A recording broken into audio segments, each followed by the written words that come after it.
I named this teaching, He Sees You. And this one was, shackled by a heavy burden, neath a load of guilt and shame. Then the hand of Jesus touched me, and I am no longer the same.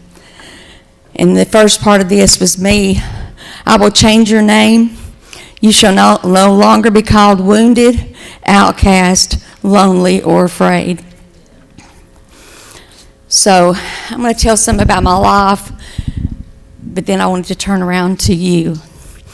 When I was going to start off a joke way back in the hills of Tennessee, but not really. How about the ridges of Sell Creek? When I was about 5 or 6 years old, I can remember, I always let Mary talk about the fear of God. I always had the fear of God. My parents taught me that. And I just remember talking to him, and I just remember that, I'd hear cussing and stuff, but I would not do it because I knew God would not like that.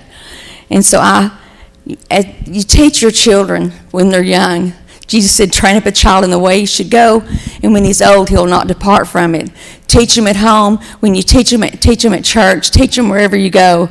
That you may think sometimes they're not listening because they're playing or they're fighting, or they're listening. They just listen through all maybe we can't listen that way, but they listen. So as time went on, I was about 13 years old. And you know how your body changes at 13. It's a rough time. It was for me anyway. I didn't feel the same and just different, And at this time, we lived near the lake. And I could go to the lake on this side or on that side. And there was a rental house across the road, up on the hill. I lived on the hill. And different couples would come. Different people would, rent and move out. And this couple moved in, and I got to talking to the lady, which was just kind of a wild lady, She wasn't chaste or anything, but we became to talk and be friends. And one day, and I don't know how we got on this conversation, but she said, if you blaspheme God, you're going to go to hell, no matter what. Well, you know what Kevin said, that thought bomb? Immediately, a blasphemy came to my mind. Well, my heart sunk because I thought, I'm separated from God. I'll never go to heaven. I'm going to go to hell. And I would wander around on those hills, and I would cry, and I would pray, and I would say, Lord, I know you love me, but it's just your rules, and I can't go. But I said, would you please use me in your church? Anyway, would you please just use me? There's in Psalms 56:8, it says, Thou tellest my wanderings, put thou my tears in thy bottle, are they not in thy book? And so he gathered up all my tears, and he saw all my wanderings, where I would wander around in the fields behind the house, down to the lake, and he recorded all of that, and he put my tears, because I cried pretty much every day. I'm sure I cried every day. Well, time went on, and of course, you learn to cope with it. And I was the life of the party growing up. My friends, I was always making them laugh. But deep down, I was hurting and crying.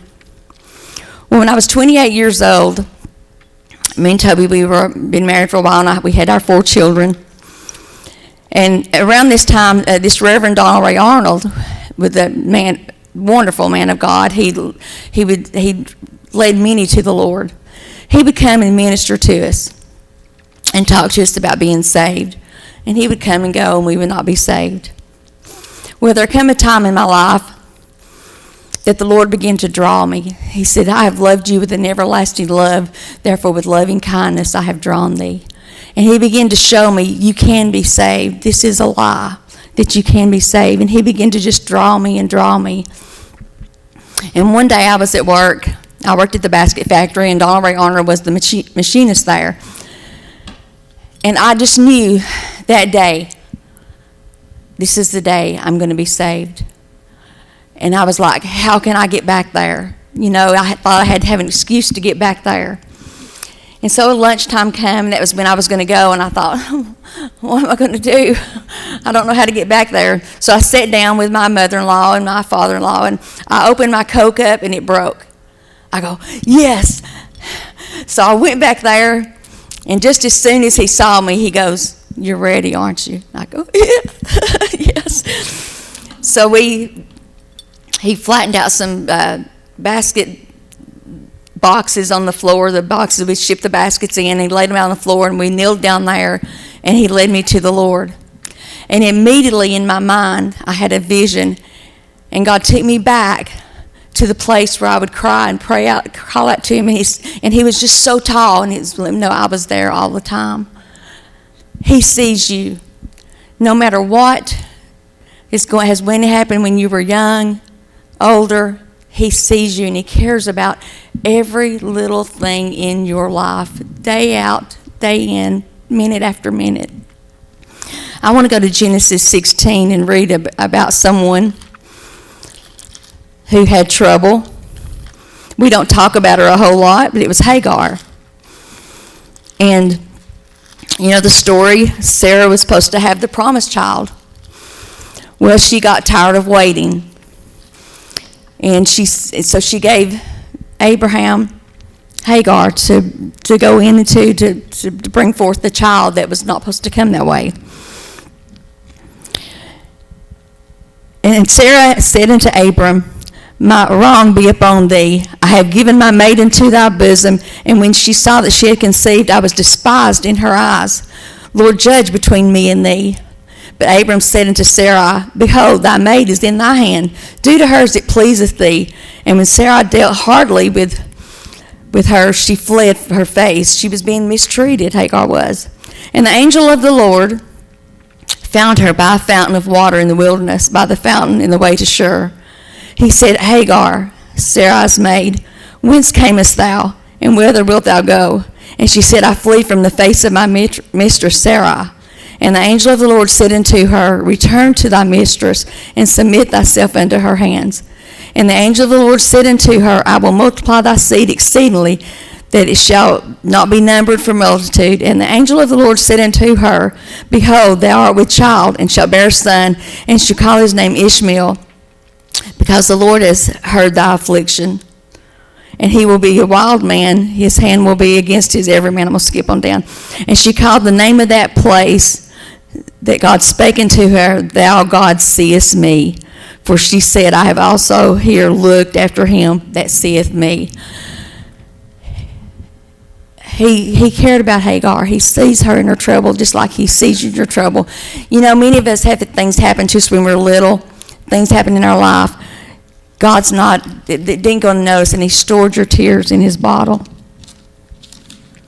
I also want to mention that Reverend Arnold went to church. Y'all remember the commercial, Coke is it? He went and he preached about it at the next Sunday's church, and said this was the time that Coke was it.